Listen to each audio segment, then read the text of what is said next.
Hey everybody, we're talking Dr. Shefali's Radical Awakening book and what we learned this week. A lot of lessons. We're going to talk about relationships in this episode and my thoughts on it. Dr. Shefali does not believe in marriage, apparently. So Kelsey says. Kelsey, you sure? What? Is that a fact? She said it in another interview. Okay, well, there we go. If Kelsey says she said it in another interview, she doesn't believe in it, but we're going to talk all about that too. So swipe up. No. Hit subscribe. Hit subscribe. These girls know what to do. Hit subscribe, turn on the notifications, and yeah, bye. Hello, everybody. Welcome to Better Together. When you know better, you get better. That's what we do here every single day, or at least we try. Our quote of the day: release your attachments to how things ought to be and instead surrender to how they actually are. That is from Dr. Shefali, who wrote this amazing book, A Radical Awakening. Hail Squad, I'm really curious to see what you guys thought. So please let us know in the comments what you guys thought of this series as well. And what you're thinking about the series, like the themed weeks, where we're keeping it on kind of the same topic in a sense.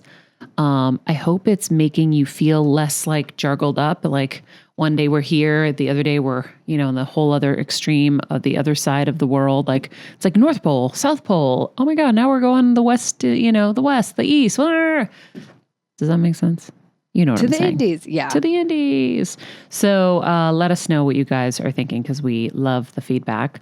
But Dr. Shefali is really, really eye-opening. What she is talking about in this book, I feel like this is a book that everyone needs to read. I know Kevin and my best friend are already. Alyssa's text, I sent her just the Mind Valley speech that Dr. Shefali did, which we should link to so everybody can see it. And she wrote back, finally, for once, someone is telling me I don't have to get married to be happy. Yes. I wanted to get to that with her because she doesn't believe in marriage after her first marriage. It's really interesting. She's talked about it before, but she's an interesting bird. I love her. Listen, let's talk about that for a second. Let's do it. As the only one in a marriage. That is true. As somebody who didn't want to be owned and was rebellious against all of this too, if you really think about it. Now, my younger self wasn't necessarily like that because I was still under the whole, okay, I'm going to get married by 25, then I'm going to have babies. And like we all just plot our lives out, right? When we're younger, because that's all we really can do. I think I was the only person who didn't do that, but yeah. Okay. Well, for a small period of time, that's what it felt like for me. Yeah. Then I met Kevin. I was disowned for falling in love with somebody who wasn't Greek. So crazy. And when we wanted to just go to Vegas and get married, like we knew we couldn't, right? It would have been just too painful in so many ways. So then we had to suppress any of that, all of those feelings. And then I was like, yeah, I don't know about this wedding stuff. Like, you go through all the rationalizing or whatever. I'm like, I don't want someone to own me. Like I own myself in this whole thing. And so then of course we ended up doing it, but it was just by happenstance. Like the New Year's Eve thing was just a moment between me and my late producer, who I still can't believe is no longer with us, Maura Mant.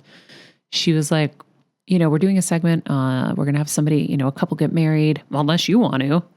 And I was like, ew, no. And then the more I thought about it, I go, wait, hold up.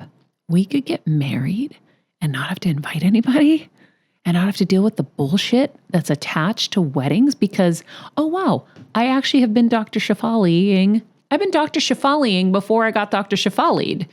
Let's think about this for a second. Because I was like, I went on Martha Stewart hating on weddings. I'm like, it's never about the couple. People torture the bride. The bride gets sick putting on weddings. This is terrible. My cousin, who's like the sweetest person in the world, before her wedding, she took the door off her car, like the car hinge, like the door came off the car. Like that's how stressed she was. And she's like very sweet, very kind of like chill. Like she took it off with her own bare hands? Yeah, it was like crazy. That's the amount of stress, right? Wow. And so I was just like, this is for the birds. You people are nuts. And you spend all the money in the world and you're in debt forever. So you start underwater. None of it made sense to me, ever.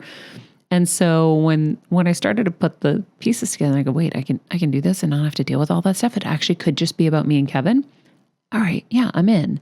And of course I was under the whole like, my mom was just been diagnosed and all of that. So, and as I did mention on the show, I also, because I was so anti-wedding and all of that, I believe somehow manifested the ultimate wedding that I really didn't have to do a lot of work for.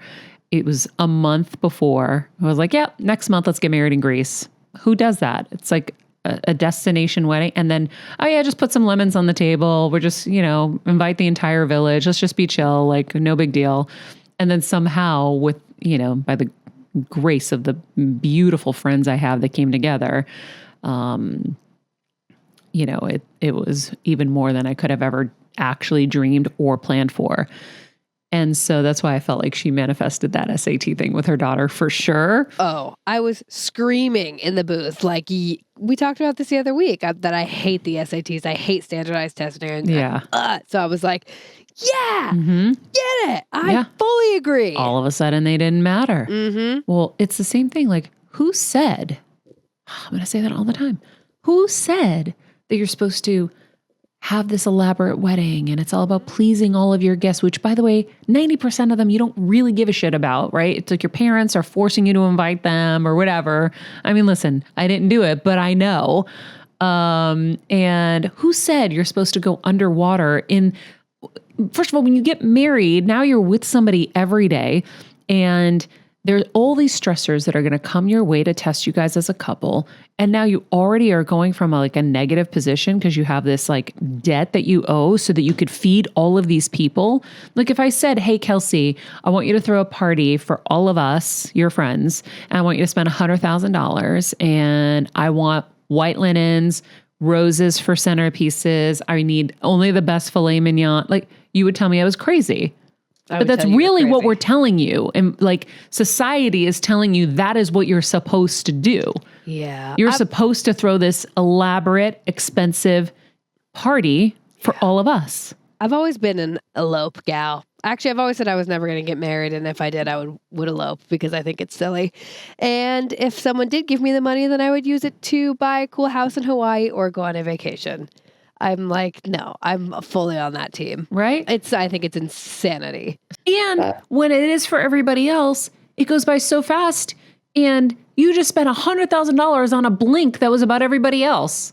Now, not everyone's spending $100,000. Yes, I understand this. But to you, it's $100,000, right? Whether it's 20 and you don't make more than 40 a year or, it's always like 50% of what you earn for that year is like already just going to a wedding. It's crazy.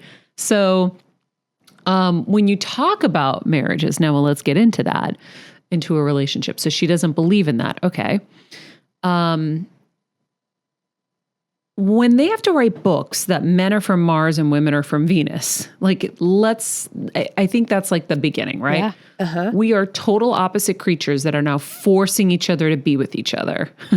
Yeah. All because we see fairy tales on Disney about the prince and the princess. That's what she talks about in there. Oh, really? Uh-huh. I didn't get to that. Yeah, she talks about how, in relationships, like we are literally different creatures. Yeah. And I'm like, I was reading it like Maria and I joke about this all the time. Like, yeah. I joke about this with all my girlfriends. Like, we are so different. So different. That's why at Thanksgiving years ago, my gay friends were over and I just literally declared, I go, you guys are the ones that have it right? Right? We as women, we want to talk, we want to cry, we want to be heard, we want to have like little cocktail parties, we want to talk about whatever it is forever. And you guys, like we're different. So you guys have it right because you're with each other and you guys like the same things. Mm-hmm. And it's just, they all got such a kick out of it. And my parents too, they kind of cocked their heads. They're like, maybe you're right. But it is really, really hard. Now, it's funny. With Dr. Shefali, I felt like I didn't get to read the whole book. It's just it's so much that it's hard for me because sometimes I go through these and I can't separate the me from the interviewer, let's say. So that's when I can't get through the whole book. because I am so deep in me in terms of like the lessons I'm learning in there. Cause now I'm like, I have to stop every 2 seconds. But she even talks about that at the beginning. She gave a little disclaimer that was kind of like, take this slow. I'm going to like... She's throwing truth bombs, people. Yeah. I'm going to like trudge up some stuff that's not going to feel great. And you're going to have to take time and sit with it. So it's like, it isn't a book to read in a night. You know? No, but I do feel a really strong connection to her because I feel like I've arrived at a lot of the places, a lot of the things that she's saying, I've been saying since I had my surgery. And so even to hear the confirmation of just that last thing, you know, where I'm like, we're totally different creatures. How could we think that this is like for everybody, right? And then we put all of these kind of pressures on what a happy couple is supposed to be and what it's supposed to be like. And, you know, it's not like that. And it's really, really friggin' hard. And, I'll tell you, Kevin and I laugh sometimes, and we've talked about this on the show. Like, we're like better apart. I'm getting so much more done in a day, like without him here, because when he's here, I just want to like cuddle and watch TV or like totally be lazy with him. But it is a lot. It's hard, and it's not for everybody. Some people are just free spirits that want to experience lots of things and lots of people. And God forbid you're a woman and you want to experience a lot of people. Oof. Oh gosh. Yeah. So, I think it's such a great book to read, to really kind of wake us up, to share some truth bombs, like she said, and help us realize that who said that you're not supposed to have blue hair? Yep. Who said that you're supposed to be a certain way? Who said? Well, for us, all of us, it was our parents, right? Yeah. No, you can't do that. You can't parents do or that. Society or both. No, I'm saying it starts with the parents. Yeah. And then we grow to, because once we like rebel against them, because most people kind of do, then, you know, you get into society, and society says, oh, you know, you can't look that way. You can't post that act picture. That way. It's going to look perfect. Your hair can't be that short. Yeah. So it's crazy. It's a lot. And I love it. I love the idea that we need people to kind of help challenge us. Like, I think I'm going to do the desensitizing project for sure. I'm going to really, really start to try to work on being okay with people not liking me. Me too. And me not always having to put on the show to make everybody feel good, or also having to dim my light to make everybody feel comfortable. Yep. Mel Robbins put me in my place. I think a few people have put me in my place by now. And it's stuff that I'm working on. It's just I haven't mastered it yet. Right. Right. I'm going to do the same. I'm also taking a moratorium, as she said. Okay. Which I actually feel like I'm already kind of doing so with, like, while I'm healing my stomach, because I had this doctor she was like, great, you can keep doing everything you're doing, but if you don't actually chill out and take care of yourself, all the pills and supplements aren't going to work. So I like that idea of, you know, like, I'm just taking a moratorium for myself. I don't need to be everyone's everything at this moment in time. No.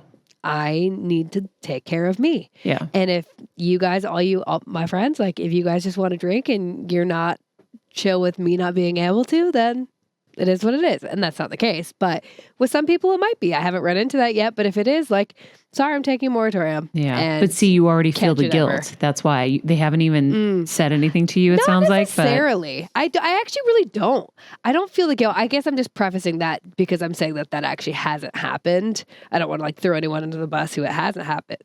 But you are already thinking that is what my point is. Right. There is a guilt under there that you're already anticipating. Yes. I get what you're saying. Yeah. Yeah, totally. And I think it's me wanting to please, right? It's me wanting to, it's also a habit. It's also a way of life. It's like I've lived that way, like, oh, okay, let's go out, let's do something on the weekends. Now that's going to have to change because I can't do that. Then I'm like, what do I do? I can't just sit with myself. I don't know how to do that. So it's all of these, anyways, all of these things that are bubbling up during my moratorium. Yeah. I think that's a big one for us extroverts is sitting with ourselves. And I never used to be good at it either. Oh, it's so hard. And then I fell in love with it. I was like, oh my God. I just started doing it. I started like feeling and being like, oh, this feels awesome. I don't have to always be on. I can actually I would go to Soho House and just sit by myself and write and work. And it felt so good where, I mean, first of all, you can go do that stuff. I have an added layer of being known. So there's like the protection barrier of somebody is always nice. And I just had lots of scary experiences in life. So I just don't like to be alone. But I felt safe there. So I was like, okay, I'm good. And it started feeling so good, even on weekends. If I know I can stay home and just be, right? Not shower, stay in my pajamas, like watch TV, play with the dogs. Like it's heaven to me. Yeah. But before it was like, what are we doing this weekend? And just the FOMO and the this and the that. And so your moratorium, as you're doing that, you're going to see that when you're not in those kind of heightened states, you're going to make better choices all around for your inner good, whether it's your health physically or emotionally or mentally. It's such a better place to live. And then like, I know I'll dip my toe if I'm like, you know what? I slept late. I really feel like I need to get out. Okay, I need to be social. Great. I'll go be social for like 3 hours, come back, go back to my stillness. And now I'm even like watching less TV. I really am just enjoying going into my bed, doing my grateful list, doing my prayers, doing some yoga nidra, and going to bed early and saying, yeah, I don't need to stay up and like be tired in the morning or influence my dreams by whatever I'm watching. When I go to bed, to my bedroom, it's just going to be about my practice and sleep. And that's it. And it's really, really feeling good. I'm starting to see the accumulation factor in a good way. I like that. Mm-hmm. Yeah.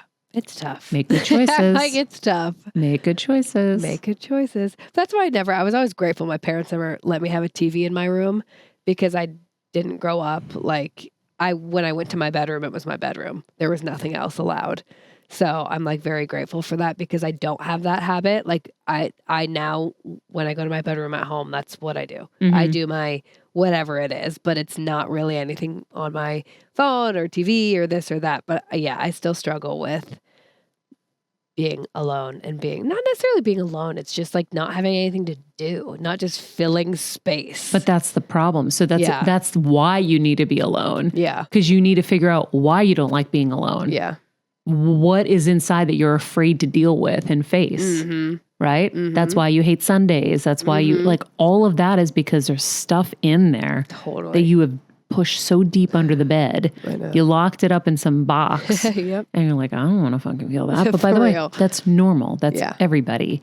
And especially at your age, right? So, but I think about the fact that when Kevin's here, I have a whole other influence. He loves watching TV in bed. He loves eating in bed. He loves working in bed. And we're very opposite. I really want it to be like a sacred shrine. Yeah. And he wants to like knock the lid off that trash can and not have it be a sacred shrine. And so it's going to be a challenge when he comes back, right? Because I'm just enjoying my peace. Right. And that's going to interrupt my peace. It's back to relationships. Not easy. It is such an easier life when you don't have to compromise all the time. So true. Right? Yeah. Yeah. That's going to be a tough one. He loves his cereal in bed. Oh my God. I don't know how he does it. It makes me crazy because then I want some and then I have to eat some. So we have our rhythm. He gets in bed with the cereal and I look at him and he gives me the bowl and then I'll eat and I'll eat and I'll eat. And I don't know, he's so giving and so patient. I would be mad that now I'm going to get the soggy cereal. And he's just so good and giving. Then I give it back to him, and then that's it. Hilarious. So, yeah. I think the extreme example of giving is like she says in the book, she's like, I was driving by a bus stop. I saw some person who needed help or whatever. Or like, I think it was like a homeless person or something. I don't remember this line. Yeah. And she said that, here, I have it right here. I marked it. So let me get it right, actually. Get it right. Let me get it right. 1 second. Okay. If I passed a bus stop in my car, I fought the urge to stop and offer someone a ride with little thought for my own plans. Or if someone was in financial duress, I wanted to step in and take care of all their woes for them. I finally had to ask myself, did they ask for help? The answer was no. My desire to excessively invade boundaries to help people hardly ever came from the other. It was something I made up in my head. This naturally led me to inquire, where is the need to save coming from? I soon came to see how this was a mask for something deeper. My savior had a darker side. Yes, it was loving and kind, but its extreme nature showed me that it was fulfilling an inner longing. I had so much empathy and compassion for the pain of others that I wanted to ease their struggles.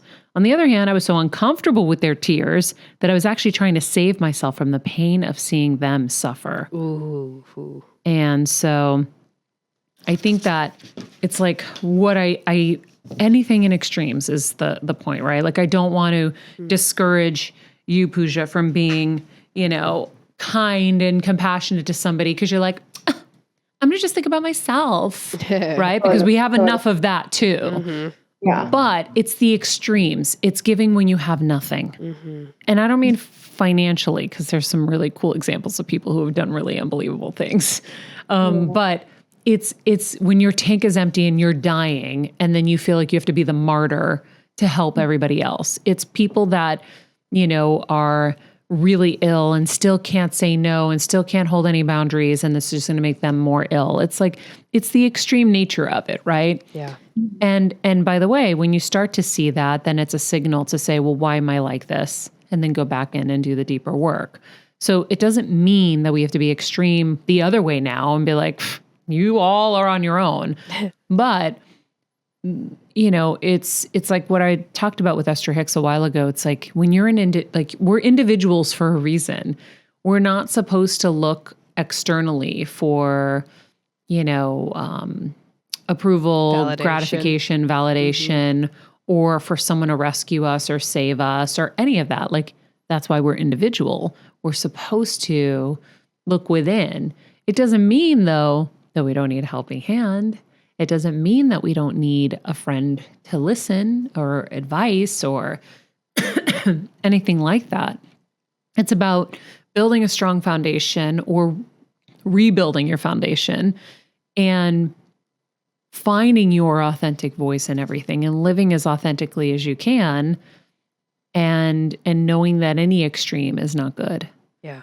And I think that's kind of where you have to interpret things carefully, right? It's not, we don't want the me culture either, but we don't want to die as martyrs. Like, we don't want to die for the cause of like what being a woman today is supposed to look like. Right.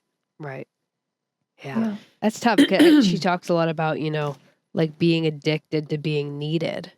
Right. And like the codependency we all have and carry. And I think that, it's just so ingrained in us. Like it's so ingrained in us. It's going to take some like serious deprogramming. Yeah. But that's what we do here every single day. That's right. Right. We're awakening people every single day with this show. Yeah. To look a little deeper, to acknowledge that's even happening. Look under that bed and see what's going on. Look under the hood. Yeah. And at least start seeing that there's another perspective, that there's maybe another way, that there's some things that need to be, worked on, and then go from there. Because as she said, there are going to be many awakenings for all of us if we're kind of doing it, right? If we're following those breadcrumbs to that awakening, or if we're like it's easier to go backwards and go to the old way.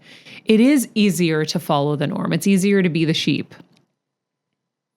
Right? I'm sure there's Definitely. like a zillion parables that I can't recite right now that talk about Follow that. the herd. Yeah. But she also, I think it was in her Mind Valley speech, was kind of going into Dr. Rao territory, where it was like good thing, bad thing, who knows, right? Like we don't really know what's good and bad technically. Like the bad ends up giving us good. Like she said, through pain comes purpose, comes awakening. So even the bad things in our lives can be viewed as good. Right. So can't the good things that we think be viewed as bad too? Yeah. Right? So Yeah. if you are that perfect mom or that perfect wife or the perfect girlfriend or whatever, and you're in martyrdom and you're like, you know, I will continue to hold it together even though I'm dying inside just so that everybody can think I'm amazing. That's not good. Even though it looks good, Right. it's not good. But then it's like, looks good to who? Like, it's just all so crazy when you really start to like pull away these layers like she's talking about. I'm like, who are we trying to impress? Who is that looking good to? Who gives a shit? Like, oh my gosh, it's wild. One thing that I wanted you to elaborate on, Maria, I wrote down when you guys were talking at the end about sitting in it, letting your consciousness decide when you're ready, you'll just go. You remember that whole... Mm-hmm. I want you to elaborate on that a little bit more. And In just what way? like, I understood it, but I guess just like I wanted your perspective on it. I know that like you guys were talking about like listening to our inner knowing and that if you're going to, you know, do something really like kind of dive in. But Yeah. I don't know why I didn't like fully grasp it. I think it's like, okay, so if you're in a marriage and you're asking like, is this good for me? Is this bad for me? Like, you know, having second thoughts or something like that. She was basically saying the fact that you're still questioning means you don't really know yet. So don't go and blow things up until you know. And the only way you're going to know is if you're doing the work to kind of probably find yourself and figure out like what is working, what isn't working, right? I do resort to lists in life too, where she was like, some people will make a list. I think lists can be helpful. But, you know, really kind of doing the work to ask those kind of bigger questions of yourself. And I always say, ask better questions, get better answers. Like, you know, so many people have said before. And so there will come a point where it's like screaming loud, 1000% clear. Like even, you know, that moment I had with my mom where I was like in Connecticut and I'm knee deep in caretaking. And I'm like, did I just throw my whole life away? And the screaming voice came. It was very clear. Nope, you're exactly where you're supposed to be. And I was like, oh, wow. Okay, thanks. Like it was so loud and it was not me. It just came in. And so there is that inner knowing and there is that inner dialogue. Like I think you can usually decipher like, oh, it's not right yet. You know, when you cannot take a job anymore, you know, when you're like, I am done. I've had those moments where I'm like, I would rather go back to Dunkin' Donuts. That's how over it and sick and dead I am. Like I can't. It's that is the inner knowing. When you're questioning and you're hemming and you're hawing and you're not suring, you're not there yet. And that's what she was saying. Yeah. You will know. It's like, I knew when I met Kevin, I was like, I know this is my person. And I'm trying to think of another example. Something almost popped in my head and then I lost it. I knew I was dying to be me after surgery or like before surgery. I was like, I couldn't even stand up at work anymore. I was like, I had nothing left. Yeah. And I was in so much pain and I was ignoring my pain for so long because I just thought I was crazy. And I was dying to be me, but I didn't even know who me was anymore. Right. Right? Mm-hmm. Because there's all these new identities you take on and there's, you know, and for me to play in all the worlds I had to play in, I had to be a different version of myself, right? When I was at Nightly News, I had to be a more serious Maria. When I was at Access Hollywood, I had to be fun Maria. When I was at the Today Show, I had to be conservative-y fun Maria, but like acceptable for mornings Maria. And then, when I'm acting, I'm a whole other person. Forget that. And, when I'm with my parents, I'm like, a whole other person. It's like you're playing a lot of roles. It's exhausting. Yeah. So I think that's the only way I can describe the inner knowing. It's like you just know. Mm-hmm. There's no question. No, I think it's important though. That's why I wanted you to elaborate on it, because like you guys talking about too, don't just go blow it up. And Jonathan Fields also was talking about that on our episode with him, where he made that whole life and career change. He's like, I'm not telling you guys just to go blow your stuff up though. Yeah. Like that's not what I'm saying. And that's what you guys were saying too. And I think that that's really important. And you have to know. So I wanted to know how to know. Yeah. Yep. That's how you know. That's how you know. Let me see. Oh, I loved this. Once we see what the true needs of the neglected child are, we can go on a quest to meet them. Kevin's done a little bit of this work, I feel like, because that sounded really familiar to me. For me, my child needed to feel safe. I never felt safe in my own home. And I've carried all of those security fears into my adulthood. No question why I'm the neighborhood watch queen. No question why, I am like reminding you all to get your stun gun flashlights and to carry your mace bracelets, and why I'm always thinking like, don't be walking alone in the streets of LA, Kelsey. Like there are bad people out there. And you're like Miss Sunshine walking through. And I'm like, oh my God, she has no fucking clue. Right? Like I'm the one who's screaming from the rooftops. And security was also financially, right? So I watched us not have that as a child and never have enough and be terrified about like all of that. So what else am I preaching? I'm telling my friends, guys, you better be saving your money. You better be investing it well. There are things that are going to happen. Life is going to hit and you got to be prepared, and you don't want to be caught with your pants down and da-da-da-da-da. Like I sent my best friend a message this morning, just a friendly reminder that you're getting older and you want to save your money because you don't want to work this hard forever, and you have a lot of money coming in right now and it's not always going to be like that maybe. And so the security thing is in multiple ways, right? So how are you able to, because I feel like a lot of us don't always know what that thing is, or that inner child, like what was it that you were like, oh shit, like one of my things is security. Now let me work on that and let me understand that. So Peter Crone, who was on the show a while ago, was the first one to kind of encapsulate it for me.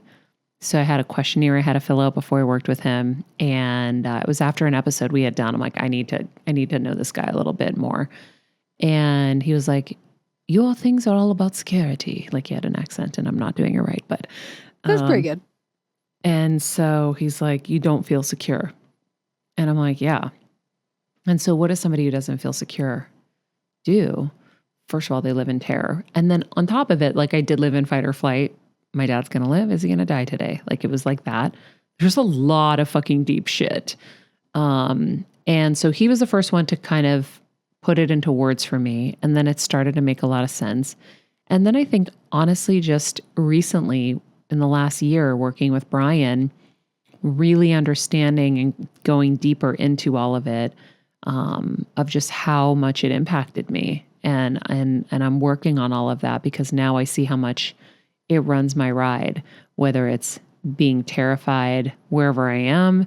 It's terrified of the people around me dying. It's the extremes I'll go to keep everybody alive around me because I'm so afraid of losing them. And yeah, the security financially, it's like always have been terrified. No matter how much I've made, always terrified about money because that's how I grew up. And it's never going to be enough. So then what do you do when you never have enough? You keep postponing your own happiness in a sense, right? I'm like, oh, can't afford that right now. So when am I going to afford it when I'm dead? So it's okay for me to die with money in the bank or money in my properties and equity and stuff. Like, when is it going to be okay to spend? When is it going to be okay to enjoy it? Yeah. Mm-hmm. That was recent, by the way. That's great, though. Where I was like, oh, I'm postponing another trip. Right. Right. For what? For what? For what? What are we waiting for? Are we waiting to like not be able to go because now there's some other crisis? Yeah. And now we have another excuse as to why we can't go enjoy ourselves?